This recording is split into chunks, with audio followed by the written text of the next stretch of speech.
تم اپنی مجلسوں کو مجھ پر درود پاک پڑھ کر آراستہ کرو، کیونکہ تمہارا مجھ پر درود پڑھنا بروز قیامت تمہارے لیے نور ہوگا۔ صلو علی الحبیب صلی اللہ تعالی علی محمد۔ جامعۃ المدینہ کے اساتذہ کرام، طلبہ کرام اور مدنی چینل کے ناظرین، آئیے بیان سے پہلے چند اچھی نیتیں کر لیتے ہیں۔ میرے آقا صلی اللہ تعالی علیہ وآلہ وسلم ارشاد فرماتے ہیں، نیت المؤمن خیر من عملہ، یعنی مسلمان کی نیت اس کے عمل سے بہتر ہے۔ اور یاد رکھیں کہ بغیر کسی اچھی نیت کے عمل خیر کا ثواب نہیں ملتا۔ جتنی اچھی نیتیں زیادہ، اتنا ثواب بھی زیادہ ملے گا۔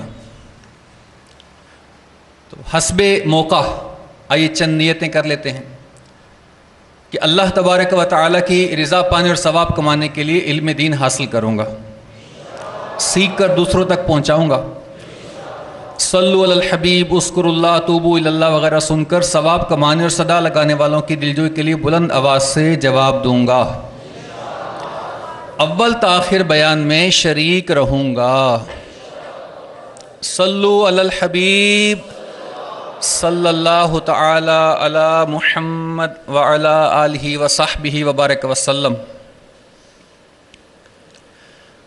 ایک بادشاہ اپنے وزیروں اور مشیروں کے ساتھ اپنے دربار میں موجود تھا کہ کالے رنگ کے ایک آنکھ والے آدمی کو بادشاہ کے سامنے پیش کیا گیا۔ لوگوں کو شکایت تھی کہ یہ منحوس ہے، کہ جو صبح سویرے اس کی شکل دیکھ لیتا ہے اسے ضرور کوئی نہ کوئی نقصان اٹھانا پڑتا ہے، لہذا اسے ملک سے نکال دیا جائے۔ تھوڑی دیر سوچنے کے بعد بادشاہ نے یہ کہا کہ کوئی فیصلہ کرنے سے پہلے میں خود اس بات کا تجربہ کرنا چاہتا ہوں، اور کل صبح سب سے پہلے اس کی شکل میں دیکھوں گا، اس کے بعد کوئی دوسرا کام کروں گا۔ اگلے دن جب بادشاہ بیدار ہوا اور خوابگاہ کا دروازہ کھولا تو وہی ایک آنکھ والا آدمی بادشاہ کے سامنے کھڑا تھا۔ بادشاہ اس کو دیکھ کر واپس پلٹ آیا اور دربار میں جانے کے لیے تیاری کرنے لگا۔ لباس تبدیل کرنے کے بعد جو ہی بادشاہ نے جوتے میں اپنا پاؤں ڈالا،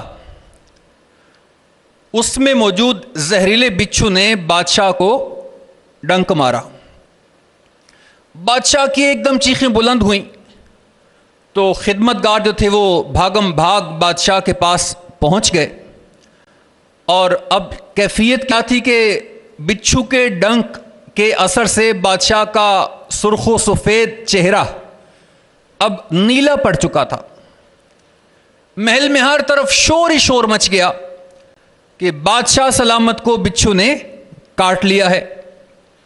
چند لمحوں میں وزیر خاص بھی وہاں پہنچ گئے، ہاتھوں ہاتھ شاہی طبیب کو بھی طلب کر لیا گیا، جس نے بڑی مہارت سے بادشاہ کا علاج شروع کیا۔ جیسے تیسے کوشش کر کے بادشاہ کی جان بچ گئی، لیکن اسے کئی دن بستر علالت پر گزارنا پڑے۔ جب طبیعت کچھ سنبھلی اور بادشاہ دربار میں آ کر بیٹھا تو ایک آنکھ والے اسی آدمی کو دوبارہ بادشاہ کے سامنے پیش کیا گیا تاکہ اسے کچھ سزا سنائی جا سکے، کیونکہ شکایت کرنے والوں کا کہنا تھا کہ اب اس کے منحوس ہونے کا تجربہ تو خود بادشاہ سلامت کر چکے ہیں۔ وہ شخص جو تھا وہ رو رو کر رحم کرو یعنی رحم کی اپیل کرنے لگا، رحم کی فریاد کرنے لگا کہ مجھے میرے وطن سے نہ نکالا جائے۔ یہ دیکھ کر اس بادشاہ کے دربار میں سے ایک وزیر کو اس ایک آنکھ والے آدمی پر ترس آ گیا رحم آ گیا تو اس نے بادشاہ سے بولنے کی اجازت لی اور کہنے لگا، بادشاہ سلامت، آپ نے صبح صبح اس کی صورت دیکھی تو آپ کو بچھو نے کاٹ لیا، اس لیے یہ منحوس ٹھہرا، لیکن معاف کیجئے کہ اس نے بھی صبح صبح آپ کا چہرہ دیکھا تھا، جس کے بعد سے اب تک یہ قید میں ہے اور شاید اب اسے ملک سے بدر کر کے یعنی ملک چھوڑنے کی سزا سنا دی جائے۔ تو ذرا ٹھنڈے دل سے بادشاہ سلامت غور کرنے کی حاجت ہے کہ منحوس کون، یہ شخص یا آپ؟ بادشاہ نے جب یہ سنا تو ایک دم بادشاہ لاجواب ہو گیا اور ایک آنکھ والے آدمی کو نہ صرف آزاد کر دیا بلکہ اعلان کروا دیا گیا کہ آئندہ کسی نے اس کو منحوس کہا تو اسے سخت قسم کی سزا دی جائے گی۔ میرے میٹھے میٹھے طلبہ کرام، اساتذہ کرام، جو کہ گلزار طیبہ جامعۃ المدینہ اور پاکستان اور دنیا بھر میں جہاں بھی ہمارے جامعۃ المدینہ ہیں اس میں کرم فرما ہوں گے، آپ غور کرنے کی بات ہے کہ کسی شخص، جگہ، چیز یا وقت کو اسلام میں منحوس جاننے کا کوئی تصور موجود نہیں، یہ محض وہمی خیالات ہوتے ہیں۔ میرے آقا امام اہل سنت اعلی حضرت مجدد دین و ملت مولانا شاہ امام احمد رضا خان رحمت اللہ تعالی علیہ، اسی نوعیت کا آپ سے ایک سوال کیا گیا کہ ایک شخص کے متعلق یہ مشہور ہے کہ اگر صبح کو اس کی منحوس صورت دیکھ لی جائے یا کہیں کام کو جاتے ہوئے یہ سامنے آ جائے تو ضرور کچھ نہ کچھ دقت اور پریشانی اٹھانا پڑے گی، اور چاہے کیسا ہی یقینی طور پر کام ہو جانے کا وثوق یعنی اعتماد اور بھروسہ ہو، لیکن ان کا خیال ہے کہ کچھ نہ کچھ ضرور رکاوٹ اور پریشانی ہوگی۔ چنانچہ ان لوگوں کو ان کے خیال کے مناسب ہر بار تجربہ ہوتا رہتا ہے اور وہ لوگ برابر اس امرینی بات کا خیال رکھتے ہیں کہ اگر کہیں جاتے ہوئے اس سے سامنا ہو جائے تو اپنے مکان پر وہ لوگ واپس آ جاتے ہیں، اور تھوڑی دیر بعد یہ معلوم کر کے کہ وہ منحوس سامنے تو نہیں ہے اپنے کام کے لیے چلے جاتے ہیں۔ اب سوال یہ ہے کہ ان لوگوں کا یہ عقیدہ اور طرز عمل کیسا ہے؟ کوئی قباحت شریعہ تو نہیں؟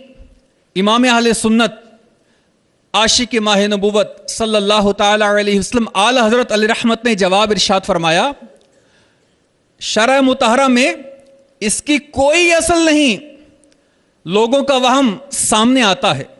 شریعت میں حکم ہے جب کوئی شگون بدگمان میں آئے تو اس پر عمل نہ کرو۔ مسلمانوں کو ایسی جگہ چاہیے کہ اللہم لا طیر الا طیرک ولا خیر الا خیرک ولا الہ غیرک، یعنی اے اللہ نہیں ہے کوئی برائی مگر تیری طرف سے اور نہیں ہے کوئی بھلائی مگر تیری طرف سے اور تیرے سوا کوئی معبود نہیں۔ یہ پڑھ لے اور اپنے رب پر بھروسہ کر کے اپنے کام کو چلا جائے، ہرگز نہ رکے نہ واپس آئے۔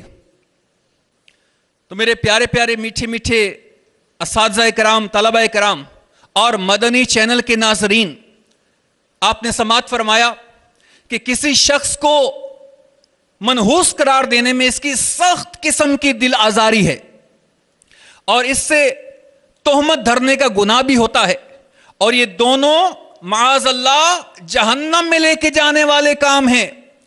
مذکورہ گناہوں کی مذمت پر مشتمل دو روایتیں ملاحظہ کیجئے اور خوف خدا عز و جل سے لرز جائیے۔ چنانچہ شہنشاہ مدینہ صلی اللہ تعالی علیہ وسلم نے ارشاد فرمایا، جو کسی مسلمان کی برائی بیان کرے جو اس میں نہیں پائی جاتی تو اس کو اللہ تعالی اس وقت تک دوستیوں کے کیچڑ، پیپ اور خون میں رکھے گا جب تک کہ وہ اپنی کہی ہوئی بات سے نہ نکل آئے۔ دوسری حدیث پاک بھی سماعت فرمائیے۔ سلطان دو جہان صلی اللہ تعالی علیہ وآلہ وسلم کا فرمان عبرت نشان ہے جس نے بلا وجہ شرعی کسی مسلمان کو ایذا دی اس نے مجھے ایذا دی، اور جس نے مجھے ایذا دی اس نے اللہ کو ایذا دی۔ اللہ تبارک و تعالی اور اس کے رسول کو ایذا دینے والوں کے بارے میں اللہ تبارک و تعالی قرآن پاک سورۃ الاحزاب کی آیت نمبر 57 میں ارشاد فرماتا ہے، پارہ نمبر 22، ترجمہ کنز الایمان، بے شک جو ایذا دیتے ہیں اللہ اور اس کے رسول کو ان پر اللہ کی لعنت ہے دنیا و آخرت میں، اور اللہ نے ان کے لیے ذلت کا عذاب تیار کر رکھا ہے۔ صلو علی الحبیب صلی اللہ تعالی علی محمد۔ تو میرے میٹھے میٹھے اسلامی بھائیوں، ہم نے سنا کہ بد شگونی میں نہیں پڑنا چاہیے، اچھا شگون لینا چاہیے، اچھی فال لینی چاہیے۔ اب آئیں سنتے ہیں کہ شگون کی کچھ قسمیں بھی ہیں۔ شگون کا معنی ہے فال لینا، یعنی کسی چیز، شخص، عمل، آواز یا وقت کو اپنے حق میں اچھا یا برا جاننا۔ اس کی بنیادی طور پر دو قسمیں ہیں۔ نمبر 1 برا شگون لینا، نمبر 2 اچھا شگون لینا۔ علامہ محمد بن احمد انصاری قرطبی رحمت اللہ تعالی علیہ تفسیر قرطبی میں نقل کرتے ہیں، اچھا شگون یہ ہے کہ جس کام کا ارادہ ہو اس کے بارے میں کوئی کلام سن کر دلیل پکڑنا۔ یہ اس وقت ہے جب کلام اچھا ہو، اگر برا ہو تو بدشگونی ہے۔ شریعت نے اس بات کا حکم دیا ہے کہ انسان اچھا شگون لے کر خوش ہو اور اپنا کام خوشی خوشی پایا تکمیل تک پہنچائے، اور جب برا کلام سنے تو اس کی طرف توجہ نہ کرے اور نہ ہی اس کے سبب اپنے اس کام سے رکے۔ آئیے اچھے اور برے شگون کی کچھ مثال بھی سنتے ہیں۔ اچھے شگون کی مثال یہ ہے کہ ہم کسی کام کو جا رہے ہیں، ہم کسی کام کو جا رہے ہوں، کسی نے پکارا یا رشید یعنی اے ہدایت یافتہ، یا سعید یعنی اے سعادت مند، اے نیک بخت۔ ہم نے خیال کیا کہ اچھا نام سنا ہے، انشاءاللہ عز و جل کامیابی ہوگی، یا کسی بزرگ کی راستے میں زیارت ہو گئی، اسے اپنے حق میں اچھا سمجھا کہ اب انشاءاللہ عز و جل مجھے اپنے مقصد میں کامیابی ملے گی۔ یہ ہے اچھے شگون کی مثال۔ اور اب آئیے بد شگونی کی مثال بھی سنیے کہ ایک شخص سفر کے ارادے سے گھر سے نکلا، لیکن راستے میں کالی بلی راستے میں سے اس کے سامنے سے گزر گئی۔ اب اس شخص نے یہ یقین کر لیا کہ اس کی نحوست کی وجہ سے مجھے سفر میں کچھ نہ کچھ نقصان ضرور اٹھانا پڑے گا، اور سفر کرنے سے اب یہ رک گیا۔ اب اس نے سفر کا ارادہ ترک کر دیا، گھر واپس آ گیا۔ سمجھ لیجئے کہ یہ شخص جو کالی بلی گزرنے کے بعد پلٹ کر گھر واپس آ گیا، یہ بد شگونی میں مبتلا ہو گیا۔ تو میرے پیارے پیارے میٹھے میٹھے اساتذہ کرام، طلبہ کرام اور مدنی چینل کے ناظرین، ہمارے معاشرے میں جہالت کی وجہ سے رواج پانے والی خرابیوں میں سے ایک خرابی بدشگونی بھی ہے، جس کو بدفعلی بھی کہا جاتا ہے۔ حضرت سیدنا امام محمد آفندی رومی برکلی رحمت اللہ تعالی علیہ الطریقۃ المحمدیہ میں لکھتے ہیں، بدشگونی لینا حرام اور نیک فال یا اچھا شگون لینا مستحب ہے۔ اور مفسر شہیر حکیم الامت حضرت مفتی احمد یار خان نعیمی رحمت اللہ تعالی علیہ لکھتے ہیں، اسلام میں فال لینا جائز ہے، بد فالی بد شگونی لینا حرام ہے۔ آئیے اس کی کچھ وضاحت بھی سنتے ہیں کہ نہ چاہتے ہوئے بھی بعض اوقات انسان کے دل میں برے شگون اور خیال آئی جاتے ہیں. اس لیے کسی شخص کے دل میں بدشگونی کا خیال آتے ہی سے گناہگار قرار نہیں دیا جائے گا، کیونکہ محض دل میں برا خیال آ جانے کی بنا پر سزا کا حقدار ٹھہرانے کا مطلب کسی انسان پر اس کی طاقت سے زائد بوجھ ڈالنا ہے، اور یہ بات شرعی تقاضے کے خلاف ہے. اللہ تبارک و تعالی ارشاد فرماتا ہے، ترجمہ کنز الایمان پارہ نمبر 3 سورہ بقرہ آیت نمبر 286، اللہ کسی جان پر بوجھ نہیں ڈالتا مگر اس کی طاقت بھر. حضرت علامہ ملا جیون رحمت اللہ تعالی علیہ اس آیت کے تحت تفسیر احمدیہ میں لکھتے ہیں، یعنی اللہ تعالی ہر جاندار کو اس بات کا مکلف یعنی ذمہ دار بناتا ہے جو اس کی وسعت و قدرت میں ہو. تو چنانچہ اگر کسی نے بدشگونی کا خیال آتے ہی دل میں سے اسے جھٹک دیا، نکال دیا، فارغ کر دیا تو اس پر کچھ الزام نہیں، لیکن اگر اس نے بدشگونی کی تاثیر کا اعتقاد رکھا اور اسی اعتقاد کی بنیاد پر اس کام سے رک گیا تو گناہگار ہوگا.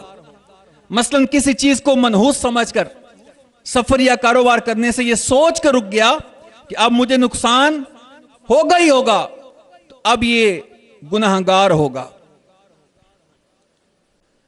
کرے نہ تنگ خیالات بد کبھی کر دے، کرے نہ تنگ خیالات بد کبھی کر دے، شعور و فکر کو پاکیزگی عطا یا رب.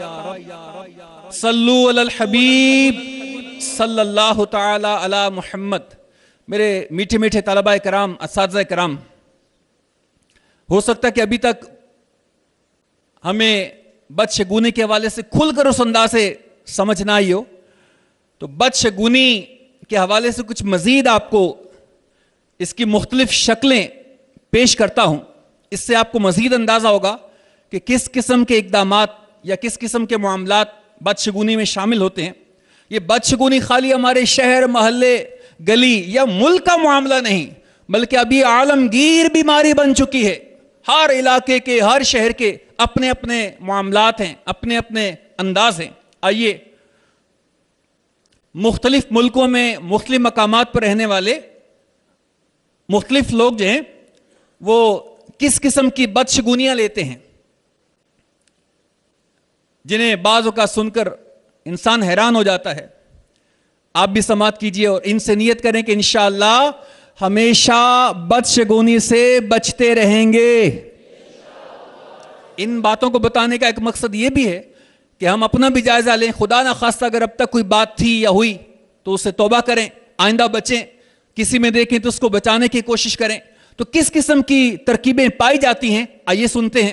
مثلا کبھی کسی نے اندھے، لنگڑے، ایک آنکھ والے اور معذور لوگوں میں سے کسی کو دیکھا، یا کسی خاص پرندے یا جانور کو دیکھ کر یا اس کی آواز کو سن کر بدشگونی کا شکار ہو جاتے ہیں. مثلا صبح صبح گھر سے نکلے، آگے سے ایک آنکھ والا جا رہا تھا، تو اب دل میں خیال آیا کہ آج خیر نہیں، آج کچھ ہویا ہی ہویا، آج کوئی معاملہ ہوگا ہی ہوگا، اور بلا وجہ اس کے بارے میں دل میں جگہ بنا لیتے ہیں. تو ایک آنکھ والا ہو، نابینا ہو یا معذور ہو یا کوئی خاص پرندہ نظر آئے تو بدشگونی نہیں لینی. اسی طرح کبھی کسی وقت یا دن یا مہینے سے بدفعلی لیتے ہیں. کوئی کام کرنے کا ارادہ کیا اور کسی نے طریقہ کار میں نقص کی نشاندہی کر دی یا اس کام سے رک جانے کا کہا تو اس سے بدشگونی لیتے ہیں کہ اب تم نے ٹانگ اڑا دی ہے، اب یہ کام نہیں ہو سکے گا. جیسے بازاروں میں عموماً لوگ کو کام کرنا چاہتے ہیں تو کوئی ایسا بندہ جس کے بارے میں بلا وجہ مشہور ہو تو اس کو دیکھتے ہی یا اس کے بات کرتے کہتے ہیں اب یہ میرا کام نہیں ہوگا، بلا وجہ اس کو دل میں جگہ دے لیں گے. ایسا نہیں کرنا چاہیے. اسی طرح کبھی ایمبولنس کی آواز سے تو کبھی فائر بریگیڈ کی آواز سے بدشگونی میں مبتلا ہو جاتے ہیں. کبھی اخبارات میں شائع ہونے والے ستاروں کے کھیل سے اپنی زندگی کو غمگین اور رنجیدہ کر لیتے ہیں. کبھی مہمان کی رخصتی کے بعد گھر میں جھاڑو دینے کو منحوس خیال کرتے ہیں. کبھی جوتا اتارتے وقت جوتے پر جوتا آنے سے بدشگونی کر لیتے ہیں. کسی کا کٹا ہوا ناخن پاؤں کے نیچے آ جائے تو آپس میں دشمنی ہو جائے گی, یہ بدشگونی کر لیتے ہیں. سیدھی آنکھ بعض اوقات پھڑکتی ہے, آپ کی بھی پھڑکتی ہوگی, ہماری بھی کبھی کبھی پھڑکتی ہے. تو جب یہ سیدھی آنکھ پھڑکتی ہے تو یقین کر لیتے ہیں کہ اب کوئی مصیبت آئی کہ آئی. تو ایسا نہیں سوچنا چاہیے. اسی طرح عید اگر جمعہ کے دن آ جائے تو اسے حکومت پر بڑا بھاری تصور کیا جاتا ہے, یہ بھی درست نہیں ہے. کبھی بلی کے رونے کی آواز کو منحوس سمجھتے ہیں, تو کبھی رات کے وقت اگر کتا بھونکے تو اس کو بھی برا سمجھتے ہیں. مرغا دن کے وقت اذان دے تو بدفعلی میں مبتلا ہو جاتے ہیں, یہاں تک کہ بیچارے مرغے کو ذبح کر دیتے ہیں. یہ دن میں اذانیں دینا شروع ہو گیا, پتہ نہیں اب کیا ہونے والا ہے. پہلے تو صبح صبح اذان دیتا تھا, اب دیکھو دن میں اذانیں شروع کر دی ہیں, اب اس کو پکڑ کے ذبح کر دیا. تو اسی طرح میرے میٹھے اسلامی بھائیوں, پہلا گاہک اگر صبح صبح دکان پر آیا اور اس نے سودا نہیں لیا, ایسے ہی چلا گیا, اب اس میں بھی بدفعلی لے لیں گے کہ صبح صبح کس کا چہرہ دیکھا, سودا لیا, پورا دن میری سیل ہی نہیں ہوگی, بکری نہیں ہوگی, دکان ایویں پڑی رہے گی. تو یہ بھی اچھی بات نہیں ہے, یہ بھی بدشگونی ہے. نئی دلہن گھر آئی, شادی کے بعد گھر آئی, تو اب گھر کا کوئی فرد فوت ہو گیا یا کسی عورت کی خالی بیٹیاں ہی پیدا ہوں تو اس پر بھی معاذ اللہ منحوس ہونے کا لیبل لگا دیا جاتا ہے. اسی طرح جوانی میں بیوہ ہونے والی عورت کو بھی منحوس جانتے ہیں, نیز یہ سمجھتے ہیں کہ یہ معاذ اللہ منحوس ہے. اس طرح خالی کینچی چلانے سے بھی گھر میں لڑائی ہوتی ہے, یہ بھی بعض کا ذہن ہوتا ہے. اور بعض کہتے ہیں کہ کسی کا کنگا استعمال کرنے سے دونوں میں جھگڑا ہو جائے گا, ان میں جھگڑا کرانا ہے نا تو باتوں میں لگا کے اس کا کنگا اس کو کروا دو, دیکھو جھگڑا ہو جائے گا. تو یہ بھی درست نہیں ہے. اسی طرح خالی برتنوں یا چمچ آپس میں ٹکرانے سے گھر میں جھگڑا ہو جاتا ہے. جب بادلوں میں بجلی کڑک رہی ہو اور سب سے بڑا بچہ باہر نکلے تو بجلی اس پہ گر جائے گی, باہر مت جانے دینا اس کو.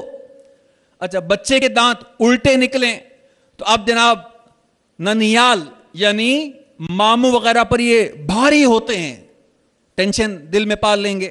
اچھا, دودھ پیتے بچے کے بالوں میں کنگھی کی جائے تو اس کے دانت ٹیڑے نکل آئیں گے, خبردار اس کو کنگھی کی, تو یہ بھی درست نہیں ہے. چھوٹا بچہ کسی کی ٹانگ کے نیچے سے گزر جائے تو کہتے ہیں کہ اس کا قد چھوٹا رہ جائے گا, پکڑ لو.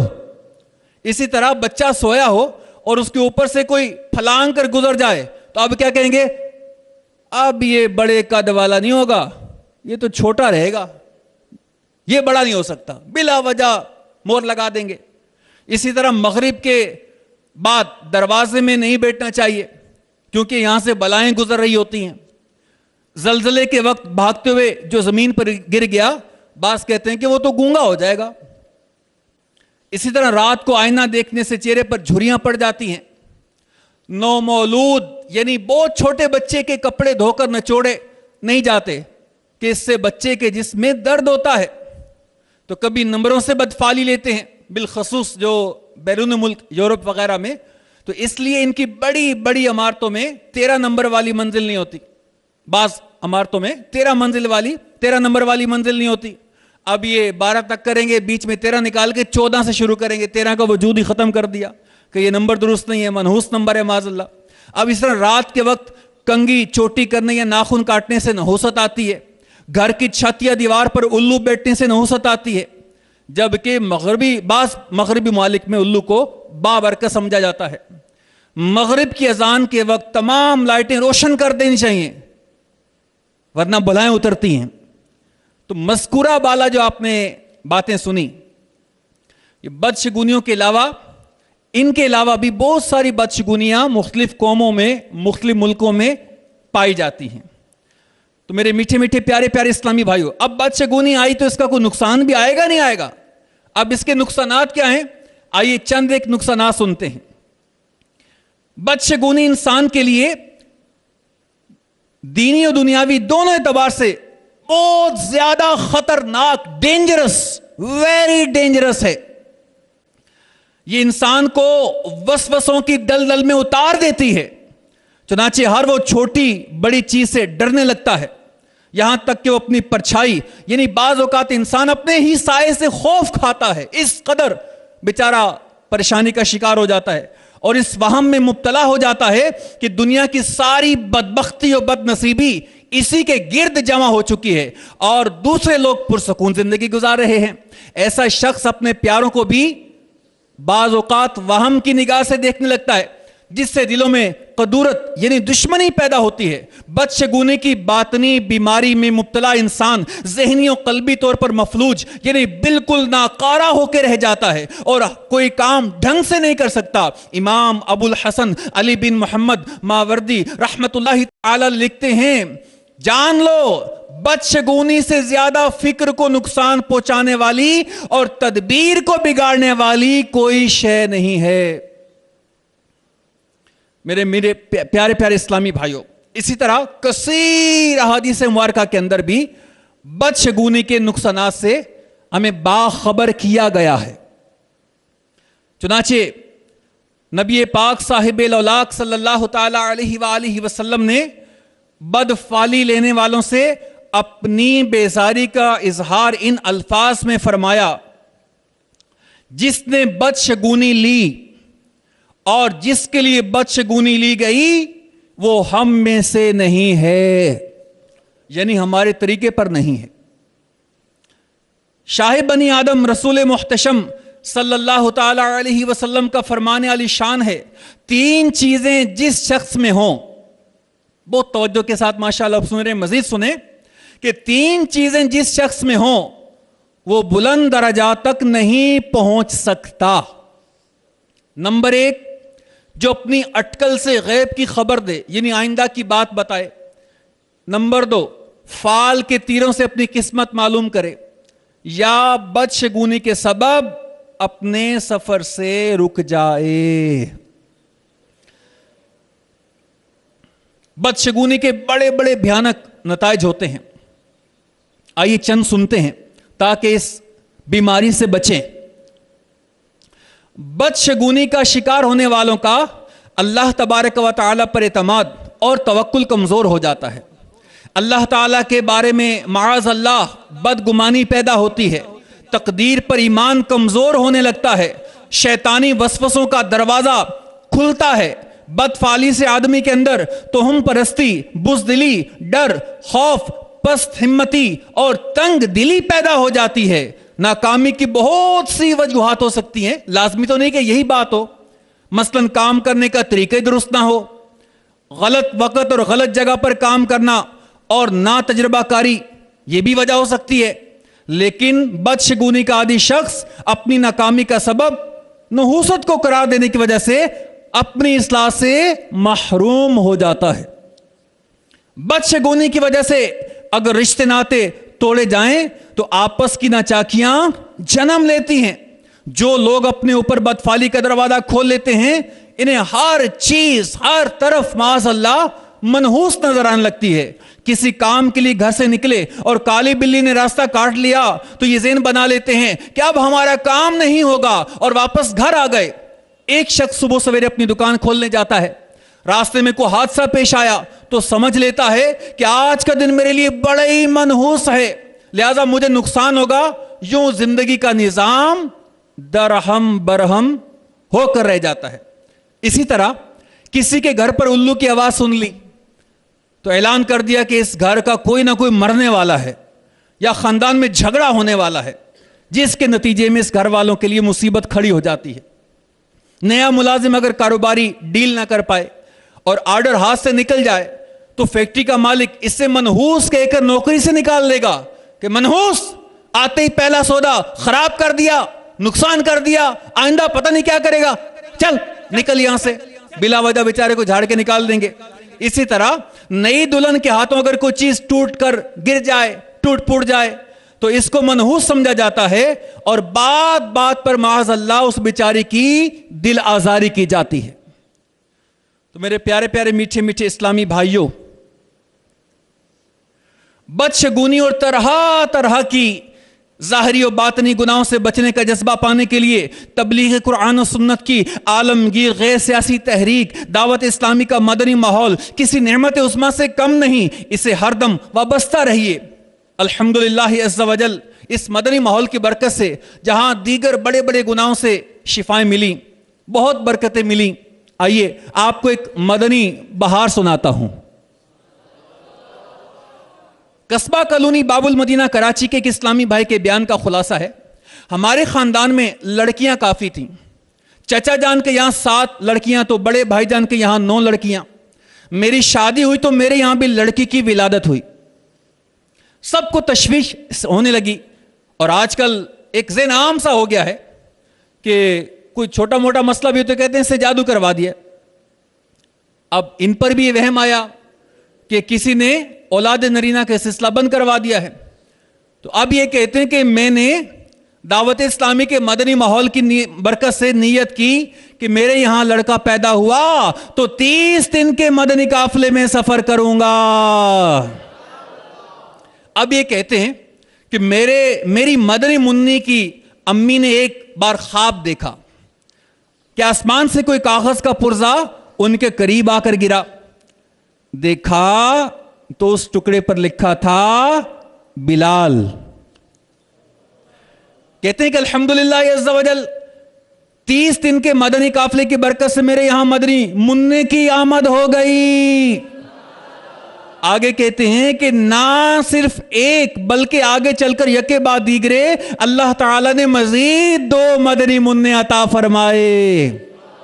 اللہ کا کرم دیکھیے کہ 1 ماہ کے مدنی قافلے کی برکت سے صرف مجھ تک برکتیں نہیں آئیں، کہتے ہیں کہ میرے خاندان میں جو بھی اولاد نرینہ سے محروم تھا سب کے یہاں خوشیوں کی بہاریں لٹاتے ہوئے مدنی منی پیدا ہوئے۔ یہ بیان دیتے وقت الحمدللہ میں علاقائی مدنی قافلہ ذمہ دار کی حیثیت سے مدنی قافلوں کی بہاریں لٹانے کی کوشش کر رہا ہوں۔ آ کے تم بادب دیکھ لو فضل رب، مدنی منی ملیں قافلے میں چلو، کھوٹی قسمت کھری گود ہوگی ہری، منا منی ملیں مدنی قافلے میں چلو۔ صلو علی الحبیب صلی اللہ تعالی علی محمد۔ تو میرے میٹھے میٹھے اسلامی بھائیوں، جامعۃ المدینہ کے طلبہ اکرام، اساتذہ اکرام اور مدنی چینل کے ناظرین، کسی شخص یا چیز کو منحوس قرار دینا مسلمانوں کا شیوہ نہیں، یہ تو غیر مسلموں کا پرانا طریقہ ہے۔ تو میرے پیارے پیارے میٹھے میٹھے اسلامی بھائیوں، آئیے نیت کریں کہ انشاءاللہ عز و جل ہم بدشگونی سے بچیں گے۔ بدشگونیاں بہت سارے معاملات میں پائی جاتی ہیں، بہت ساری رسومات میں پائی جاتی ہیں، اور بہت یہ دن بدن بعض جگہ زور پکڑتی ہیں۔ تو میرے پیارے پیارے میٹھے میٹھے اسلامی بھائیوں، ایسے دنوں کے بارے میں، مہینوں کے بارے میں پائی جاتی ہیں، اور بعض نحوست کے وہمی تصورات کے شکار لوگ ماہ سفر کو بھی مصیبتوں اور آفتوں کے اترنے کا مہینہ سمجھتے ہیں۔ خصوصاً اس کے ابتدائی 13 تاریخیں جنہیں 13 تیزی کہا جاتا ہے، بڑی منحوس تصور کی جاتی ہیں۔ وہمی لوگوں کا یہ ذہن ہوتا ہے کہ سفر کے مہینے میں نیا کاروبار شروع نہیں کرنا چاہیے، نقصان کا خطرہ ہے، سفر کرنے سے بچنا چاہیے، ایکسیڈنٹ ہونے کا اندیشہ ہے، شادیاں نہ کریں، بچیوں کی رخصتی نہ کریں، گھر برباد ہونے کا امکان ہے۔ ایسے لوگ بڑا کاروباری لین دین بھی اس مہینے میں نہیں کرتے، گھر سے باہر آمد و رفت میں بھی کمی کر دیتے ہیں، اس گمان کے ساتھ کہ معاذ اللہ آفات نازل ہو رہی ہیں۔ اپنے گھر کے ایک برتن کو اور سامان کو بار بار جھاڑتے ہیں۔ اسی طرح اگر کسی کے گھر میں اس ماہ میں میت ہو جائے تو اس کو منحوس جانتے ہیں، اور اگر اس گھرانے میں اپنے لڑکے یا لڑکی کی نسبت طے ہوئی تو اس کو توڑ دیتے ہیں۔ 13 تیزی کے عنوان سے سفید چنے یعنی کابلی چنے کی نیاز بھی دی جاتی ہے۔ یاد رکھیں کہ نیاز فاتح کرنا مستحب اور باعث ثواب ہے، اور ہر طرح کے رزق حلال پر ہر ماہ کی ہر تاریخ کو نیاز دی جا سکتی ہے، لازمی نہیں کہ 13 تیزی ہی میں دیں۔ لیکن یہ سمجھنا کہ اگر 13 تیزی کی فاتحہ نہ دی اور سفید چنے پکا کر تقسیم نہ کیے تو گھر کے کمانے والے افراد کا روزگار متاثر ہوگا، یہ بے بنیاد اور بالکل غلط خیالات ہیں۔ تو میرے پیارے پیارے میٹھے میٹھے اسلامی بھائیوں، دور جاہلیت یعنی اسلام سے پہلے میں بھی ماہ سفر کے بارے میں لوگ اسی قسم کے وہمی خیالات رکھا کرتے تھے کہ اس مہینے میں مصیبتیں اور آفتیں بہت زیادہ ہیں، چنانچہ وہ لوگ ماہ سفر کو منحوس خیال کرتے تھے۔ عرب لوگ حرمت کی وجہ سے 3 ماہ ذوالقعدہ، ذوالحجہ اور محرم میں جنگ و جدل اور لوٹ مار سے باز رہتے۔ جیسے یہ پابندیاں ختم ہوتی تو نکلتے اور لوٹ مار کرتے، جیسے ماہ سفر شروع ہوتا لوٹ مار، رازنی، جنگ و جدل کے ارادے سے نکلتے تو ان کے گھر خالی ہو جاتے۔ جب سارے گھر سے نکل گئے سارے، اب گھر خالی ہو گیا، اسی وجہ سے کہا جاتا ہے سفر المکان، یعنی مکان خالی ہو گیا۔ جب عربوں نے دیکھا کہ اس مہینے میں لوگ قتل ہوتے ہیں اور گھر برباد یا خالی ہو جاتے ہیں تو انہوں نے اس سے یہ شگون لیا کہ یہ مہینہ ہمارے لیے منحوس ہے، اور گھروں کی بربادی اور ویرانی کی اصل وجہ پر غور نہیں کیا، نہ اپنے عمل کی خرابی کا احساس کیا، نہ ہی لڑائی جھگڑے اور جنگوں جدال سے خود کو باز رکھا، بلکہ اسی مہینے کو انہوں نے منحوس قرار دیا۔ ہمارے مکی مدنی مصطفیٰ صلی اللہ تعالی علیہ وسلم نے سفر المظفر کے بارے میں واہمی خیالات کو باطل قرار دیتے ہوئے ارشاد فرمایا، لا سفرا، سفر کچھ نہیں۔ محقق علی الاطلاق حضرت علامہ مولانا شاہ عبد الحق محدث دہلوی رحمت اللہ تعالی علیہ اس حدیث کی شرح میں لکھتے ہیں، عوام اسے یعنی سفر کے مہینے کو بلاؤں، حادثوں اور آفتوں کے نازل ہونے کا وقت قرار دیتے ہیں۔ یہ عقیدہ باطل ہے اور اس کی کوئی حقیقت نہیں ہے۔ صدر الشریعہ بدر الطریقہ حضرت مولانا مفتی امجد علی اعظمی رحمت اللہ تعالی لکھتے ہیں، ماہ سفر کو لوگ منحوس جانتے ہیں، اس میں شادی بیاہ نہیں کرتے، لڑکیوں کو رخصت نہیں کرتے، اور بھی اس قسم کے کام کرنے سے پرہیز کرتے ہیں اور سفر کرنے سے گریز کرتے ہیں۔ خصوصاً ماہ سفر کی ابتدائی 13 تاریخیں بہت ہی زیادہ نحوست والی مانی جاتی ہیں اور ان کو 13 تیزی کہتے ہیں۔ آپ فرماتے ہیں یہ سب جہالت کی باتیں ہیں۔ حدیث میں فرمایا سفر کوئی چیز نہیں، یعنی لوگوں کا اسے منحوس سمجھنا غلط ہے۔ اسی طرح بعض لوگ ذی قعدہ کے مہینے کو بھی برا جانتے ہیں۔ تو میرے پیارے پیارے میٹھے میٹھے اسلامی بھائیوں، علامہ سید محمد امین بن عمر بن عبدالعزیز شامی رحمت اللہ علیہ لکھتے ہیں، علامہ حامد افندی سے سوال کیا گیا، کیا بعض دن منحوس یا مبارک ہوتے ہیں جو سفر اور دیگر کام کی صلاحیت نہیں رکھتے؟ تو انہوں نے جواب دیا کہ جو شخص یہ سوال کرے کہ کیا بعض دن منحوس ہوتے ہیں، اس کے جواب سے اعراض کیا جائے اور اس کے فعل کو جہالت کہا جائے اور اس کی مذمت بیان کی جائے، ایسا سمجھنا یہود کا طریقہ ہے، مسلمانوں کا شیوا نہیں ہے جو اللہ پر توکل کرتے ہیں۔ تو میرے میٹھے میٹھے پیارے پیارے اسلامی بھائیوں، پتہ چلا سفر منحوس مہینہ نہیں بلکہ سبحان اللہ یہ تو بڑا پیارا مہینہ ہے، اس میں ایسی کوئی بلا نہیں مخصوص اترتی، اس میں ایسی کوئی نحوست نہیں آتی۔ تو اس دل کو اپنے ذہن سے نکال دیں، اسلام میں کوئی دن یا کوئی ساعت منحوس نہیں۔ ہاں بعض دن اپنی برکات میں بہت نمایاں ہیں۔ تو میرے پیارے پیارے میٹھے میٹھے اسلامی بھائیوں، سفر کے بارے میں تو سبحان اللہ کیا برکتیں ہیں کہ اسے تو سفر المظفر کہا جاتا ہے، یعنی کامیابی کا مہینہ۔ یہ کیوں کر منحوس ہو سکتا ہے؟ تو آپ میرے پیارے پیارے اسلامی بھائیوں ذہن بنائیں کہ انشاءاللہ خود بھی اور دیگر کو بھی اس طرح کی بدشگونیوں سے انشاءاللہ بچاتے رہیں گے۔ سفر کے مہینے میں چند باتیں اور بھی سن لیں کہ کیسا برکت والا مہینہ ہے کہ سفر المظفر پہلی ہجری میں سبحان اللہ ہمارے آقا صلی اللہ علیہ وسلم کی پیاری شہزادی بی بی فاطمہ رضی اللہ تعالیٰ عنہ کا مولا علی شیر خدا کے ساتھ نکاح ہوا۔ اسی مہینے کی 7 ہجری کو سبحان اللہ مسلمانوں کو فتح خیبر نصیب ہوئی۔ حضرت خالد بن ولید، حضرت سیدنا عمر بن عاص اور سیدنا عثمان بن طلحہ رضی اللہ تعالیٰ عنہم نے سفر المظفر 8 ہجری میں آقا کی بارگاہ میں حاضر ہو کر اسلام قبول کیا۔